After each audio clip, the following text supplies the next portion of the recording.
nesse momento mais uma vez. Te adoramos, ó Deus, nos alegramos mais uma vez podermos estar na Tua presença, meu Deus, na Tua casa, Tua igreja, juntamente. Nós queremos ouvir, meu Deus, aquilo que o Senhor tem através do pastor Alain nesta manhã. Ó Deus, usa ele como o Senhor tem usado, como instrumento, Deus, para dar, meu Deus, ensinamentos, caminhos para o Teu povo, baseados na Tua palavra. Pai, te louvamos em nome de Jesus. Amém. Meus irmãos, a paz do Senhor. Por favor, abra sua Bíblia na carta de Paulo aos Romanos, capítulo 1. Romanos, capítulo 1, nós vamos ler do versículo 1 ao versículo 17. Romanos 1, do 1 ao 17, é o texto que a revista colocou como base. Esse trimestre nós vamos falar sobre a maravilhosa graça na carta de Paulo, o Evangelho de Jesus Cristo, revelado na carta aos Romanos. E olha, para ser sincero com os irmãos, essa revista, essa aula, essas aulas, eu tenho certeza que serão de um ganho espiritual muito grande para nós como igreja. Se dependesse de mim só, a gente usaria a escola dominical só para as cartas de Paulo. As cartas, as epístolas, são a doutrinação final da fé cristã. São elas que nos ensinam como caminhar na fé. E essa de Romanos é espetacular. Eu quero dizer a você que vale muito a pena você comprar a revista, porque essa revista serve como uma introdução à carta de Paulo aos Romanos. O que você não pode fazer é comprar a revista e achar que já entendeu Romanos. Aí está completamente equivocado. Mas essa revista aqui vai ser um primeiro passo muito bom. É uma introdução muito boa para você aprofundar depois na sua casa com calma. Você faz qualquer das livrarias cristãs que você for hoje, você encontra muita coisa boa sobre a carta de Paulo aos Romanos. A própria revista coloca alguns livros aí como indicativo. Então dá para você crescer muito, é uma coisa espetacular. Eu quero aqui hoje fazer uma introdução mesmo sobre a carta, que é para você poder mergulhar profundamente, e vai ser uma coisa maravilhosa para as nossas vidas. Amém, irmãos? Vamos para a Bíblia, Romanos capítulo 1, versículos 1 a 17, diz assim a palavra de Deus: Paulo, servo de Cristo Jesus, chamado para ser apóstolo, separado para o Evangelho de Deus, o qual foi prometido por ele de antemão, por meio dos seus profetas, nas Escrituras Sagradas, acerca de seu filho, que como homem era descendente de Davi, e que mediante o Espírito de Santidade foi declarado Filho de Deus, com poder, pela sua ressurreição dentre os mortos.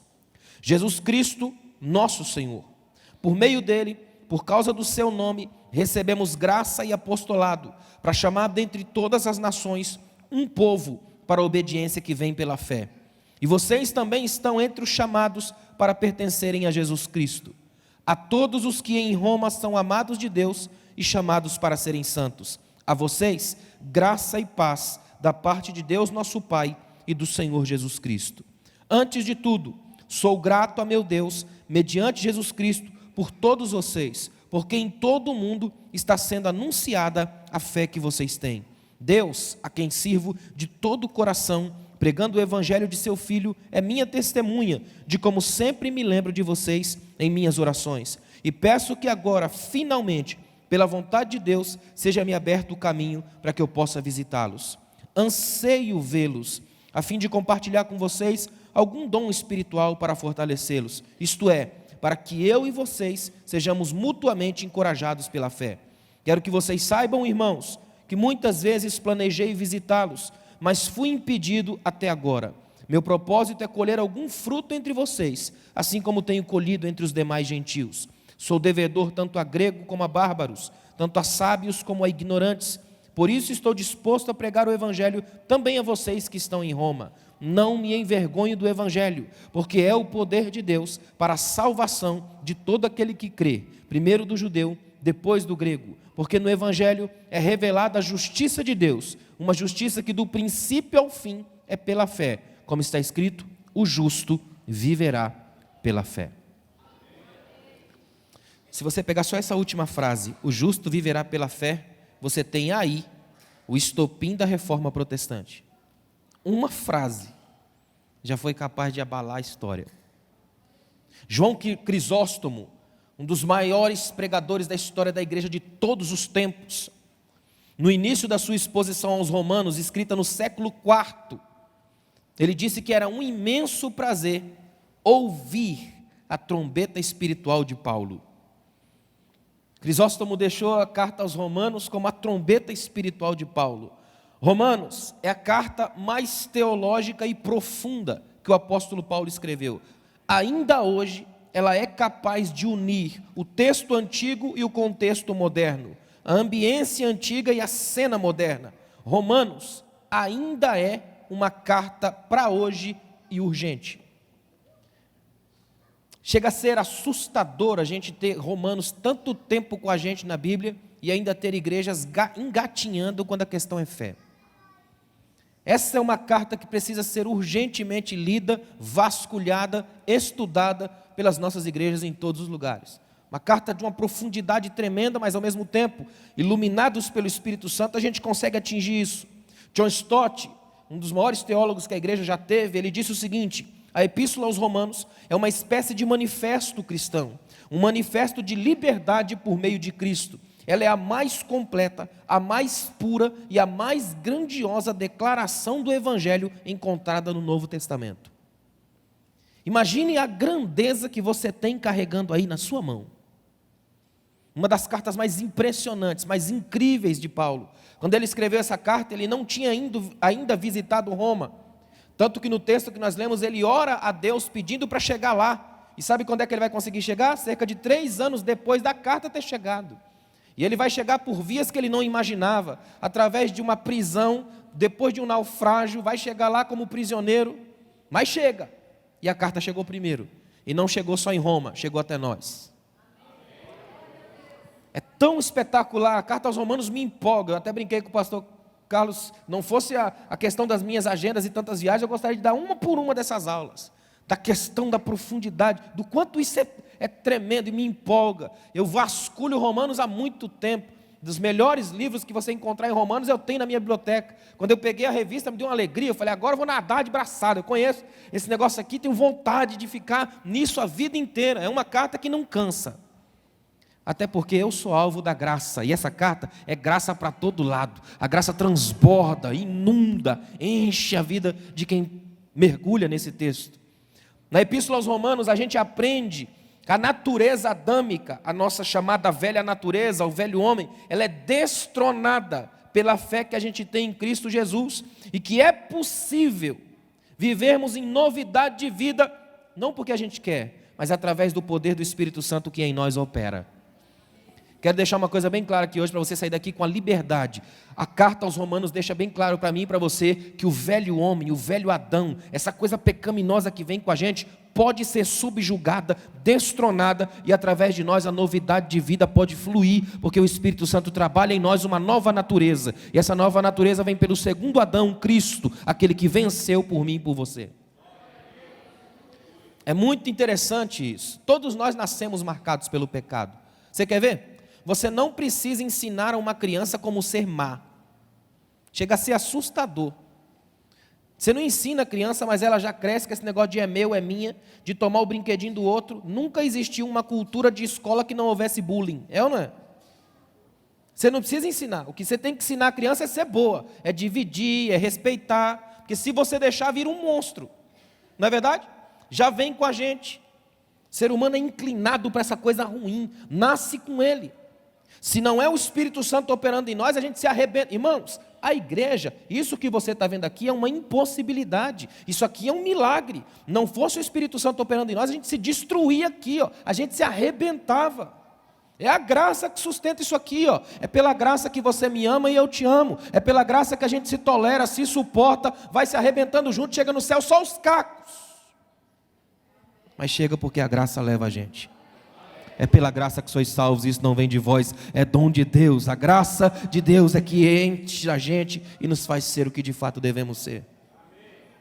Geração após geração, a igreja continua reconhecendo a importância dessa carta. Para Lutero, por exemplo, Romanos era realmente a parte principal do Novo Testamento e verdadeiramente o que há de mais puro no Evangelho. Lutero chegou a dizer que cada cristão deveria ocupar-se com essa carta como se ocupa com o pão cotidiano, porque ela é o pão cotidiano da vossa alma. Se você fizer um desafio na sua vida, pega pelo menos esse trimestre e tenta ler a carta aos Romanos, pelo menos no trimestre, inteira, com calma. Não se assuste que você não vai entender nada da primeira vez, é normal. Ou não tente cair na tentação de entender Romanos pela mente natural, não vai conseguir mesmo. Mas auxiliados pelo poder do Espírito Santo, com desejo de comer do pão espiritual que Paulo colocou aqui, você vai ser outra pessoa no final da carta.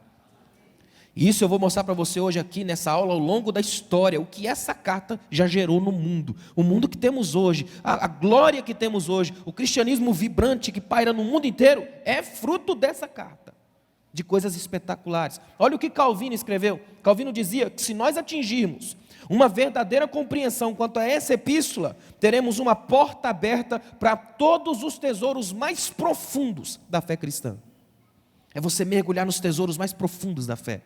Então eu quero aqui hoje, seguindo os tópicos que você tem na revista aí, pode manter a revista aberta aí, eu vou dissecando algumas coisas. Primeiro tópico que ele colocou na revista aí são as informações principais que é importante ter aqui hoje, visto que é uma introdução à epístola, que é a questão do autor, do local, da data e dos destinatários. Primeira coisa que é importante, há um consenso geral entre os teólogos de que essa epístola é de autoria de Paulo. Romanos 1:1 começa com isso, Paulo, servo de Cristo. Se bem que isso para a época não significava muita coisa, uma vez que ela poderia ser ditada. Você vai ver que Paulo tem alguém que escreve com ele, um homem chamado Técio. Você vai ver isso aí na revista. Olha que interessante, Paulo escreveu essa carta com auxílio de Técio, está lá em Romanos 16:22. Era um costume da época você ter o auxílio do que ele chamava de amanuense, ou seja, aquele copista, alguém que te ajuda a redigir, principalmente para Paulo. Uma vez que a maioria das cartas que Paulo escreve, ou Paulo está preso, ou está com um monte de problema, tem que ter alguém perto para ajudar. Paulo, irmãos, era um homem tão extraordinário, porque na época, para escrever não era fácil. Arrumar papiro, tinta, rolo, dava um trabalho imenso para escrever isso. Botar para secar, era terrível. Aí eu fico imaginando, com todas as dificuldades de Paulo, cadeias, prisões, dificuldade para arrumar papel, tinta, viagem, traslado, deslocamento, gente dando problema, ele cita um monte, Demas, Alexandre, é gente dando problema no encalço, uma tribulação para todo lado, e Paulo gerou sozinho mais da metade do Novo Testamento. Eu fico imaginando se esse homem tivesse acesso a tablet, iPad, Facebook, Instagram e WhatsApp.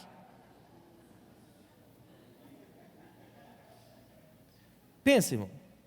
Às vezes eu tenho vergonha de escrever 10 livros, enquanto Paulo, com todo o que ele fez, ele escreveu tudo isso aqui.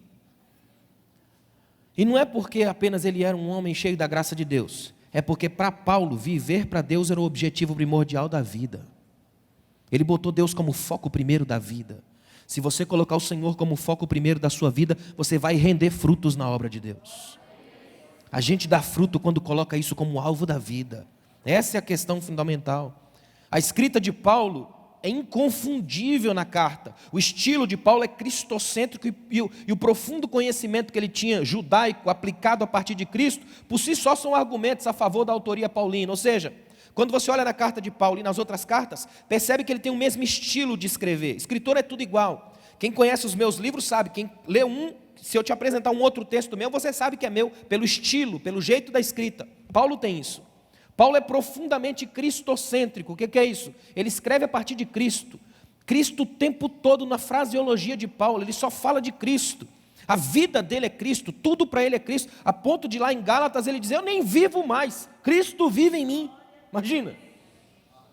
Paulo tinha um conhecimento judaico espetacular, ele era mais do que fariseu, nas palavras dele mesmo, ele era fariseu de fariseu, imagina. Então tinha um conhecimento judaico extremamente profundo, só que ao se converter, ele passa a reavaliar a própria teologia judaica a partir do olhar de Cristo. Jesus é a lente pela qual Paulo enxerga a lei. Então, para Paulo, toda a literatura, todo o conhecimento judaico, aquele arcabouço de informações, nada mais é do que símbolo, sombra do que Cristo era. Para Paulo, o Antigo Testamento diz, o Novo Testamento mostra. Para Paulo, o Antigo Testamento desenha Cristo. Quando Cristo aparece, traz tudo. Então, Paulo vai deixar bem claro para mim e para você que o foco da nossa fé é Cristo. Carta de Paulo aos Romanos é exatamente isso na sua mente. Guarda isso. Paulo é o autor da carta. Aí ele fala do local e da data aí, ó. Paulo escreve essa carta provavelmente entre os anos 56 e 57. Também há uma espécie de consenso entre os teólogos quanto a isso. 56 e 57 depois de Cristo. Quando ele estava em Corinto, que era a capital da província romana da Caia, no território da Grécia. Paulo permaneceu pelo menos 3 meses na Grécia, por ocasião da última viagem dele a Jerusalém. Você vê isso lá em Atos capítulo 20. O livro de Atos mostra que Paulo foi para Corinto, cidade grega, e ali montou um centro missionário. Por que Corinto? Corinto era uma cidade portuária, uma cidade grande da época, tinha um porto muito avançado, uma cidade poderosa na época, muito fácil de acesso. E Paulo era um homem estrategista em questões de reino. Então ele foi para ali montar uma base missionária, porque ali era mais fácil de entrar e sair. Ali era mais fácil de trabalhar e tinha uma igreja vibrante, poderosa, uma igreja grande, que deu um monte de trabalho para Paulo, mas foi uma igreja para a qual ele escreveu pelo menos 3 cartas. 2 chegaram até nós, uma se perdeu. Ele está em Corinto, com uma base poderosa, ansiando ir para Roma, e Paulo tem uma coisa em mente: ele não quer só ir para Roma, ele quer chegar em Roma, fazer uma outra base missionária para de Roma chegar à Espanha. Paulo tinha uma mente espetacular do ponto de vista de estratégia missionária. Então ele cria uma base em Corinto, de Corinto escreve essa carta, e o desejo dele é chegar em Roma, para de Roma ir para a Espanha. O que eu acho tão tremendo de Paulo, para nós hoje, Deus fica o tempo todo falando para a gente, instigando a gente a fazer a obra. Para Paulo, Deus tem que frear ele, puxar ele: para, Paulo, não entra aí não, entra em outro lugar. Imagina, é o contrário da gente. Para a gente, Deus fala o tempo todo: vai, meu filho, faça. Para Paulo: meu filho, peraí, relaxa, vira para cá. Ele fala: eu queria ir para outro lugar, Deus mandou ir para Macedônia. Eu queria estar com vocês, Deus não deixou eu ir. Como eu queria que esse ardor missionário estivesse em nós. Paulo era um homem tão tremendo que para você competir com ele, você tinha que pregar o evangelho. Tinha uns caras pregando errado só para competir com Paulo, imagina. E ele fala assim: tem uns pregando Cristo por vanglória, discórdia, não importa que eles estão pregando a Cristo, imagina. Um homem capaz de inspirar. Nós hoje temos tantos homens que nos decepcionam. A lista da Lava Jato que o diga. Isso porque não tem uma Lava Jato gospel, porque se tivesse, você ia ver o inferno que ia ser. Eu tenho até uma sugestão de nome para a operação, seria Operação Herodes.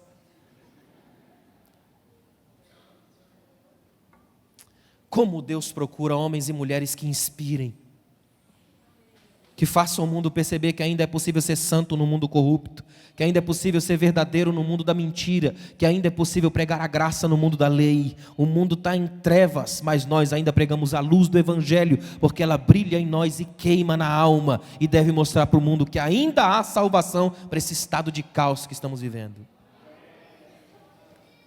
Destinatários. Essa carta é universal. Primeira coisa, ela é universal. Em Romanos, capítulo 1, versículo 7, Paulo diz que a carta era a todos os que em Roma são amados de Deus. Mesmo que essa carta tenha sido escrita para uma igreja específica em Roma, essa igreja de lá também era formada por judeus e gentios. Portanto, a configuração universal da igreja de Cristo.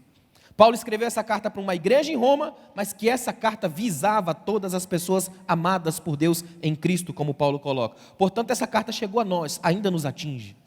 Porque a mentalidade de Cristo é entregar essa carta para o corpo dele, para a sua igreja. Romanos 16, 2 nos diz que uma irmã chamada Febe, de Cencreia, é quem levou a carta de Paulo, de Corinto até Roma.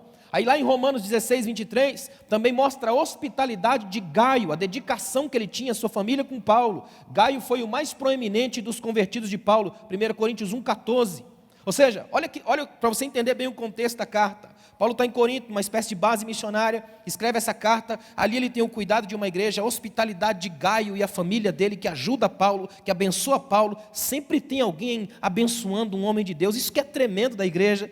Aí ele pega, chama uma irmã, Febe, o que é espetacular. Paulo não é o machista que tentam pintá-lo, A mentalidade dele, formada do ponto de vista hebraico, dá a ele um senso mais paternalista, mas ele não é um machista. Na hora de enviar a carta mais tremenda que ele já escreveu, dá na mão de uma mulher, Febe, uma diaconisa, vai lá e entrega a carta, ele confia nela.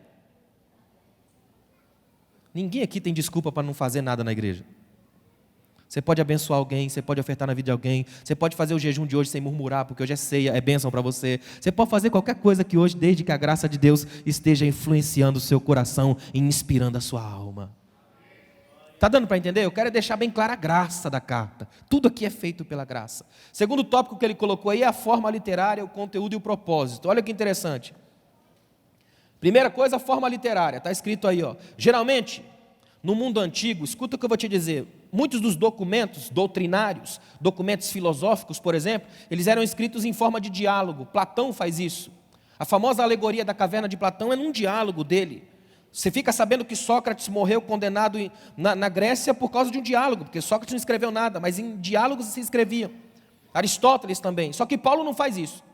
O texto de Paulo é diferente. É o que a gente chama em filosofia de diatribe. Paulo faz uma crítica de um movimento, de um sistema. No caso, ele está defendendo o próprio apostolado, deixando bem claro para todo mundo uma série de questões doutrinárias profundas, que a gente vai ver ao longo dessa nossa aula aqui hoje. Paulo vai escrever não como um sentido de diálogo, como um texto filosófico qualquer, mas como um sentido profundo de crítica ao estado pecaminoso do homem, para deixar bem claro que homem nenhum, pela força que tem, dinheiro que tenha, inteligência que tenha, consegue aplacar o pecado da sua alma. Você só faz isso se a graça de Deus te alcançar. E aí eu preciso corrigir um problema grave que atingiu a igreja de uns 120 anos para cá. É a nossa mania em achar que é a gente que escolhe Deus.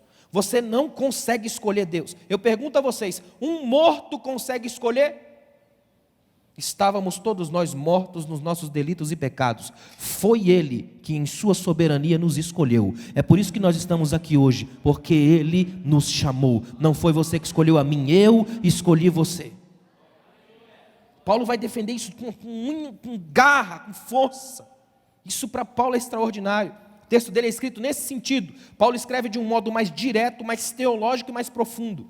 O que eu mais amo na escrita de Paulo é que quando ele pega um texto, por exemplo, quando ele pega um assunto como o segundo Adão, que é Cristo, ele vai lá no primeiro Adão, na ênfase, ele vai lá no Gênesis, e vem trazendo, até chegar em Cristo, e de Cristo ele mostra tudo. Ou seja, Paulo tem uma mente didática profunda, é um mestre.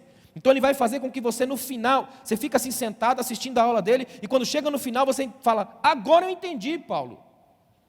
Ele não é um homem que vem com uma mensagem assim para você ficar flutuando, aquela coisa espetacular. Aliás, Paulo era um homem que, segundo as melhores definições lá pelo século IV por ali, as melhores definições de Paulo não eram tão boas assim.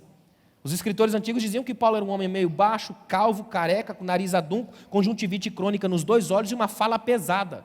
Imagina, teve um dia que ele se arrastou tanto na pregação que um cara morreu na igreja, dormiu e caiu para o outro lado, imagina. Ou seja, você não convidaria Paulo para pregar na sua igreja, provavelmente você não ia gostar muito de andar com Paulo, mas a mente desse homem era uma usina de ideias do reino, um homem capaz de provocar os mais tremendos movimentos teológicos na alma de quem participava de uma carta sua. E não porque fosse perfeito, Paulo não era perfeito, tinha seus problemas, suas crises, seus dilemas. Paulo teve uma briga grande e feia com Barnabé por causa de Marcos. Mas é um homem como eu e você, o que deixa bem claro para mim e para você, que o mesmo Espírito que agia nele ainda pode agir em nós, porque o Pai deixa bem claro, a Bíblia garante, Jesus Cristo é o mesmo ontem, hoje e eternamente, ainda é o mesmo para mim e para você. Conteúdo de Romanos, agora que a gente mergulha, Romanos é uma epístola com conteúdo magistral, ela trata diversos pontos, aí eu fiz questão de elencar alguns e está tudo aí na revista, Por exemplo, a pecaminosidade do homem. Não tem um homem que possa chegar aqui no mundo e dizer, eu nasci puro, perfeito, não dá. Nascemos em estado de rebelião, fúria, devastados, em pecado. Teologicamente falando, depravação humana, a gente nasceu assim. É por isso que é tão difícil a gente amar, é tão complicado dar. Você quer ver uma coisa que o mundo não compreende, é a tal da graça. Se você fizer algum favor para alguém no mundo, ele vai perguntar, por que você está me ajudando? vai querer entender, tirar algum mérito. Só a igreja verdadeira é capaz de ajudar a virar as costas e não esperar aplauso, porque pela graça você é salvo, e na graça você faz porque não tem mérito, faz porque já recebeu pela graça o que você sequer merecia. Todos nascemos em pecados, amém? Ou seja, a igreja, o escritor chamado Philip Yancey disse que a igreja deveria ser mais ou menos como os alcoólicos anônimos. Você chega numa reunião de alcoólicos anônimos, você não diz assim, gente, cheguei e tal. Você diz assim, meu nome é, por exemplo, meu nome é Alain e eu sou um alcoólatra.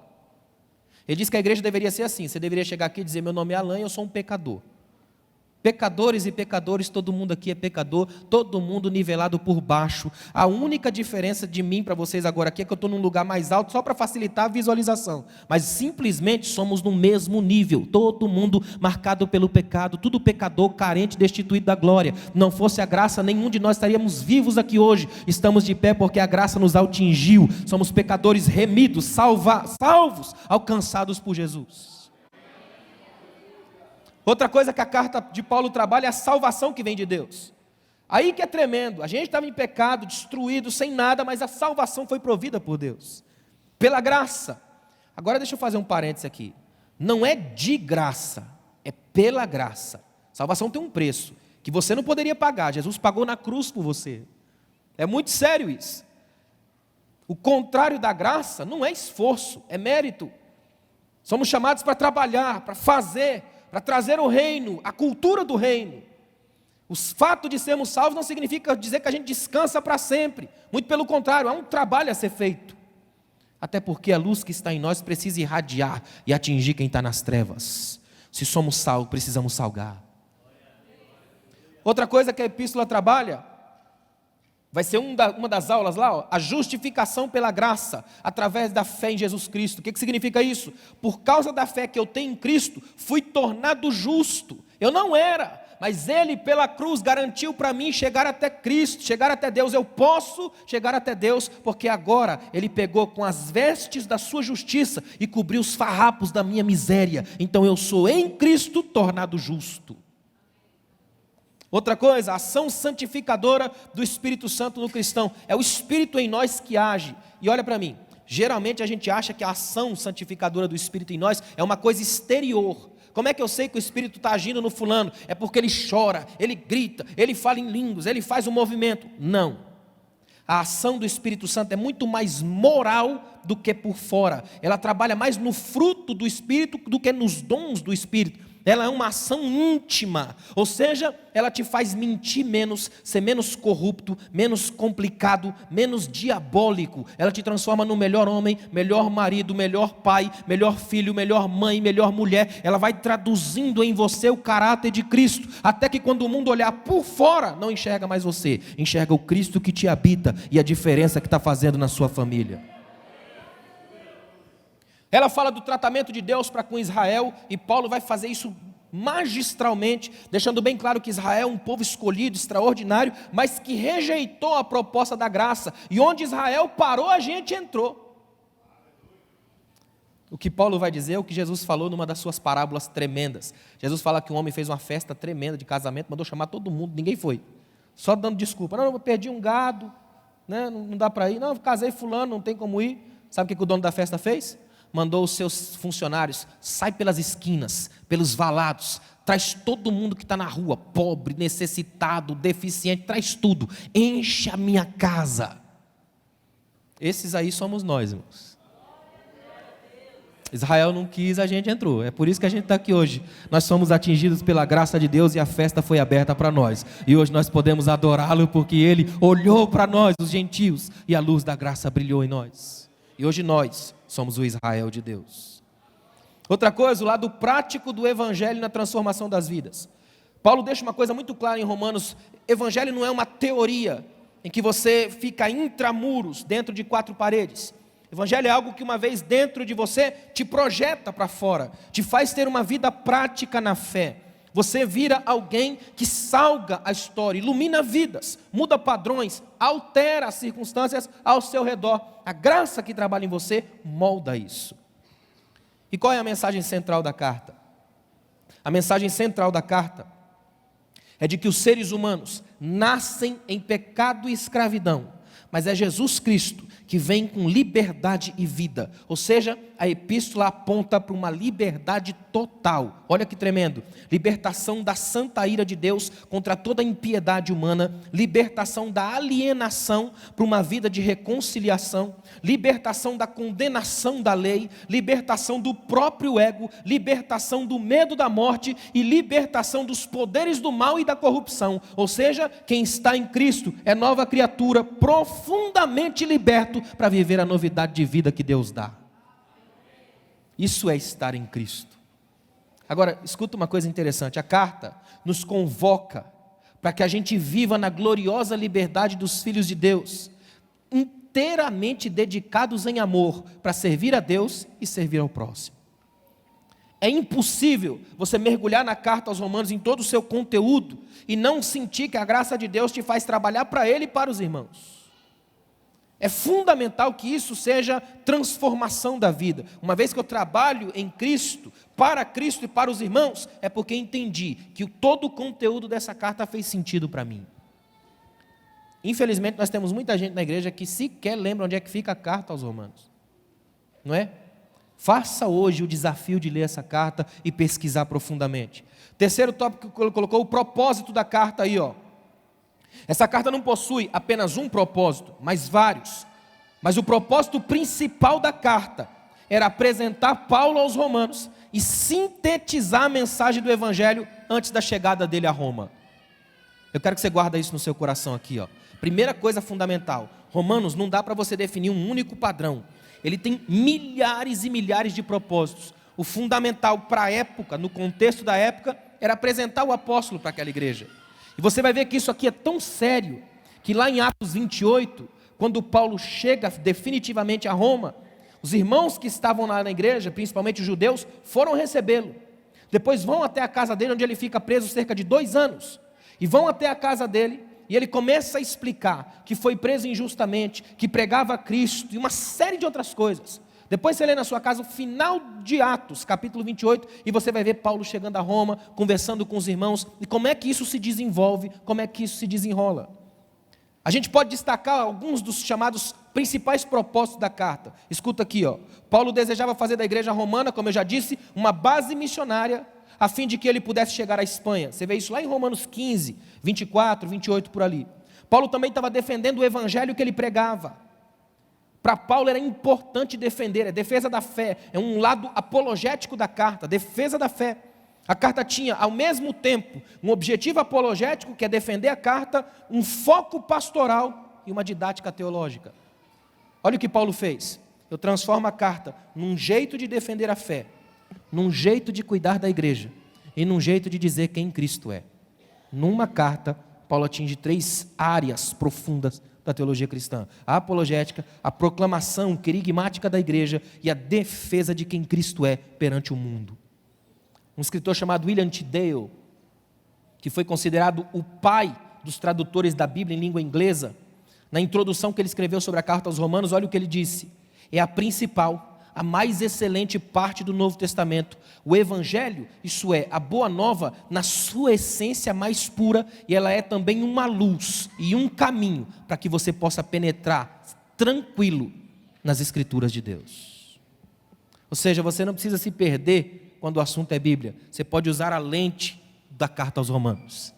Ela consegue fazer uma espécie de pequeno esboço de tudo que Cristo é, desde o Antigo até o Novo Testamento. Deu para entender até aqui?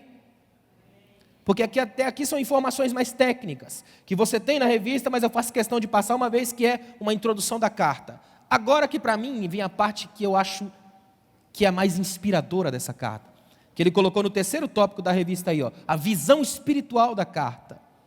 Ele começa pela fundamentação doutrinária. Essa carta, como eu já disse, é considerada a mais teológica dentre todas as cartas que Paulo escreveu. Ela é considerada como a rainha das epístolas. O forte conteúdo doutrinário da carta é, sem dúvida, o mais completo do Novo Testamento. Nessa carta aqui, ó, Paulo abordou diversas doutrinas cristãs, como a doutrina da eleição divina, a doutrina da predestinação, ele coloca aí, que não tem nada a ver com o calvinismo radical que se prega hoje. Outra coisa tremenda, a justificação, a glorificação, a herança eterna do crente, está tudo aqui, tudo no arcabouço de Paulo. Paulo mostra que o pecador pode encontrar a redenção na poderosa mensagem do Evangelho. Que mensagem é essa? Que o Evangelho é o poder de Deus na salvação de todo aquele que crê. Sabe o que Paulo está querendo dizer nessas entrelinhas aí?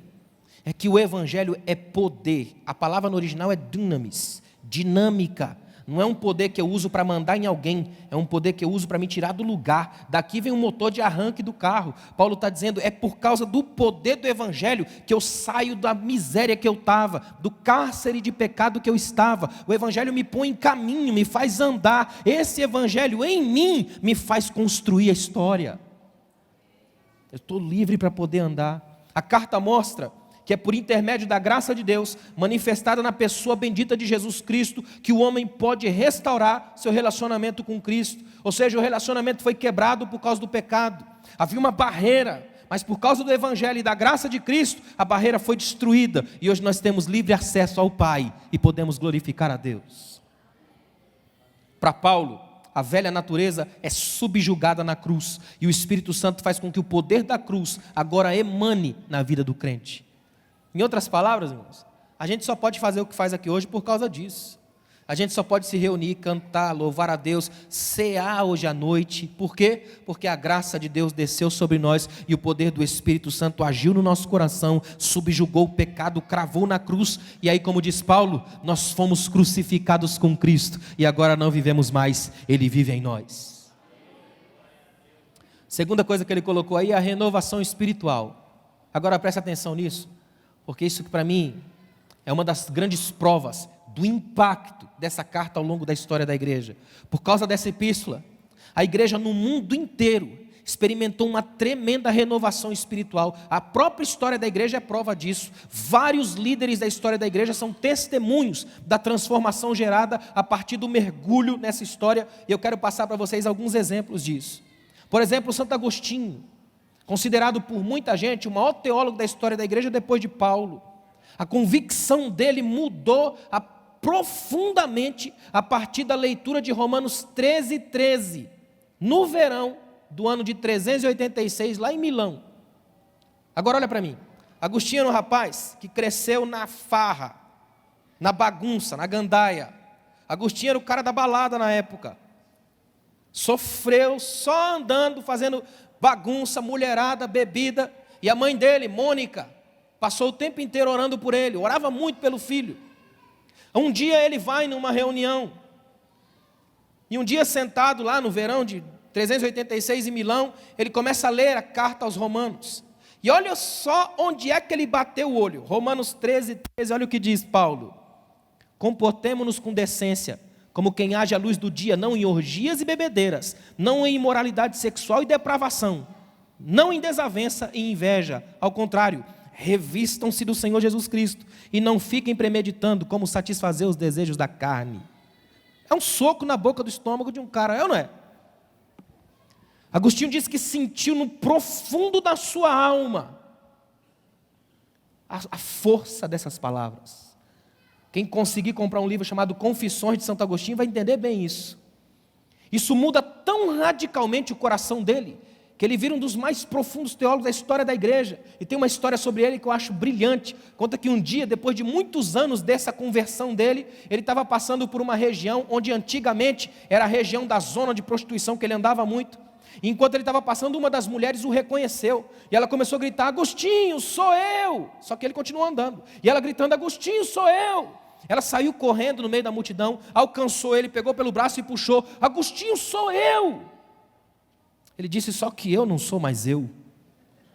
Não vivo mais eu, mas Cristo vive em mim. E se Cristo me transformou, radicalizou a minha alma, eu agora estou livre para ser outro homem, porque a graça de Deus se há manifestada, trazendo salvação a todos os homens.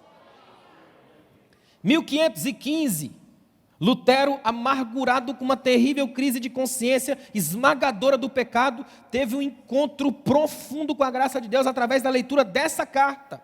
Lutero era um monge tão sério nas questões de oração e de coisa, que ele chegou a escrever, se algum monge um dia fosse para o céu pelas obras, esse monge seria eu. Só que ele não conseguia tirar da cabeça a consciência de pecado. Tinha dia que ele ficava o dia inteiro se lamuriando, era terrível para ele.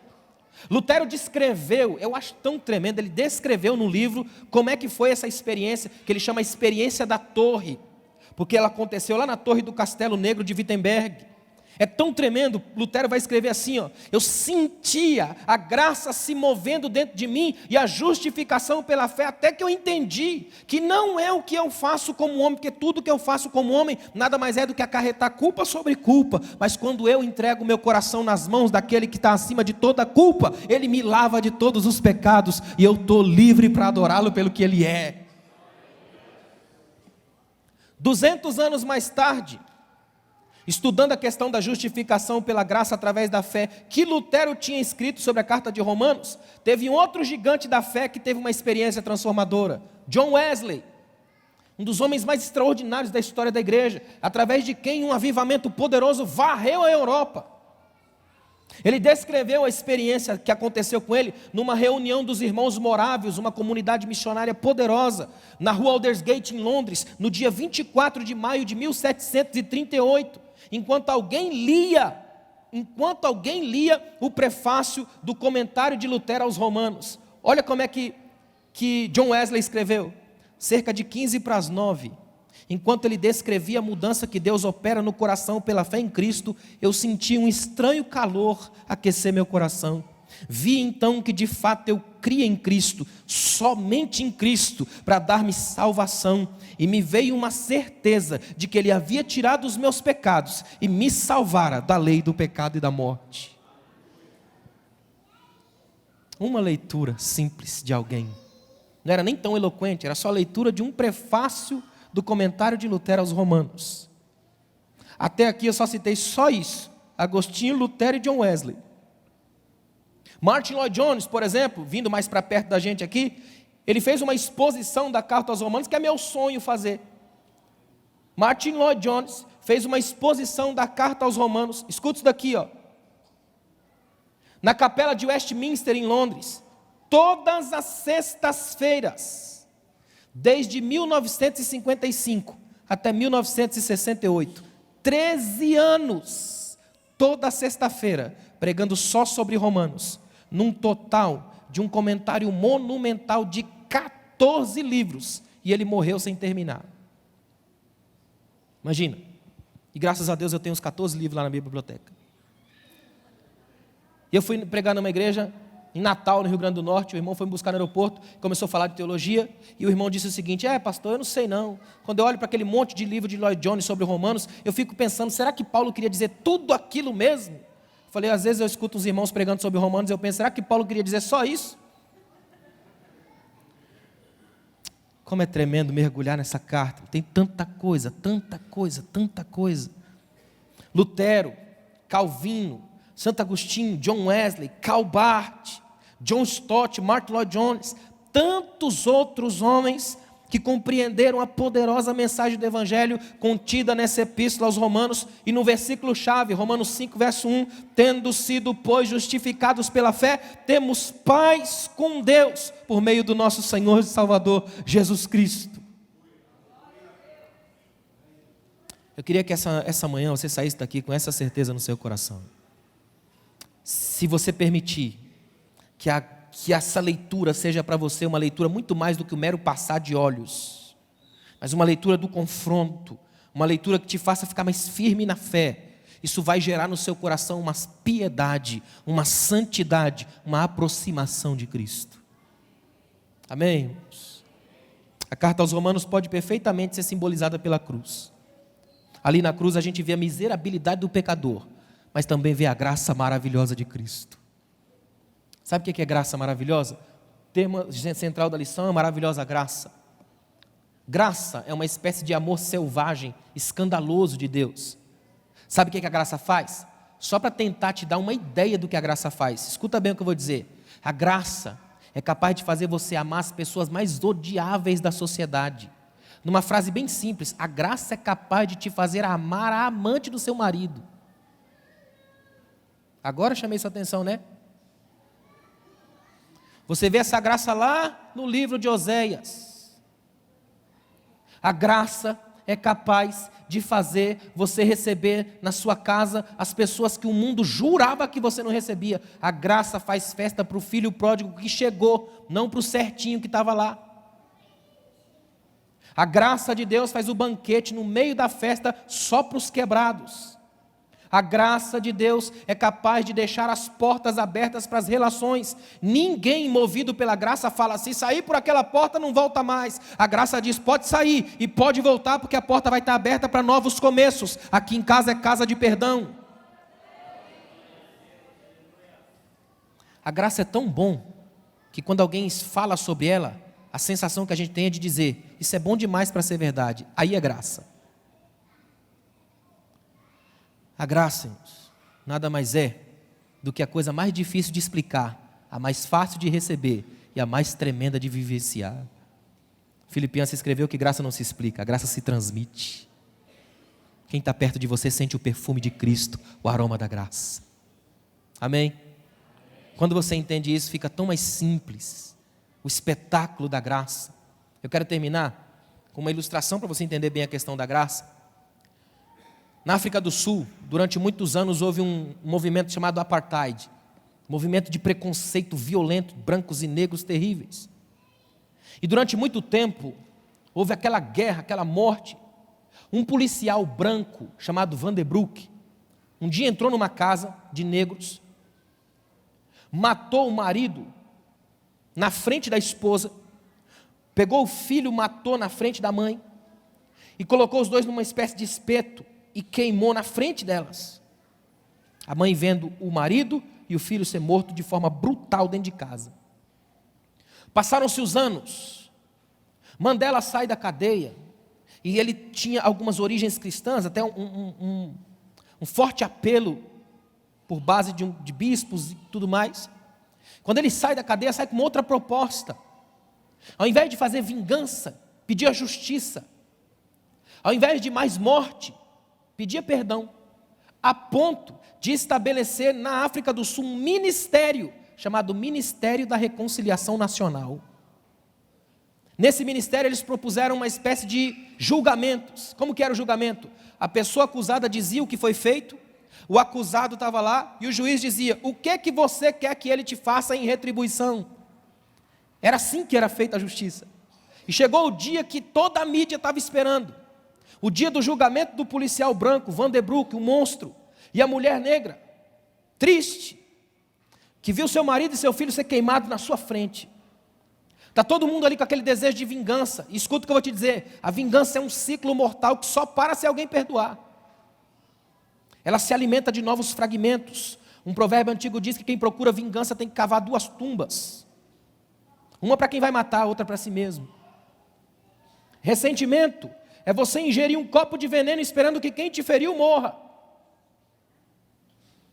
De repente o juiz se levanta e diz, Van der Broek, explique o que você fez. Era processo, tinha que falar. E ele começa a dizer, eu fui à casa dela, peguei o marido dela, matei na frente dela, e coloquei para assar. E se não bastasse, eu fiz isso com o filho dela. A mulher chora, todo mundo chora, comoção nacional, a mídia filmando. Doida por alguma coisa para destruir, porque a mídia nada mais é do que o abutre tecnológico. Até que o juiz diz para a senhora, fique de pé. Ela fica de pé e diz, olhando para o Van der Broek, o que a senhora quer que ele faça? Aquela senhora olha para o policial e diz, ele me tirou o meu marido e também me tirou o meu filho. Então a partir de hoje, até o final da vida dele, eu quero que todos os domingos ele vá até a minha casa para almoçar comigo, porque eu quero fazer para ele os almoços que eu não pude fazer para o meu marido, e quero dar a ele os abraços que eu não pude dar no meu filho. Eu quero que agora ele venha até aqui, porque todos os abraços que ficaram guardados, eu quero dar em uma vez só. Aí toda a multidão se levanta e começa a cantar Amazing Grace, preciosa graça de Jesus. Preciosa graça de Jesus. A graça desarma, a graça para o ciclo do ódio, a graça rompe as invejas, A graça puxa os tapetes do mal. É a graça. Pela graça você ama cada irmão que senta do seu lado aqui hoje. Pela graça nós podemos receber os visitantes dizendo: essa igreja ama você. Pela graça sois salvos. Isso não vem de vós, é dom de Deus. Que essa graça encha seu coração aqui hoje. Fica de pé, por favor.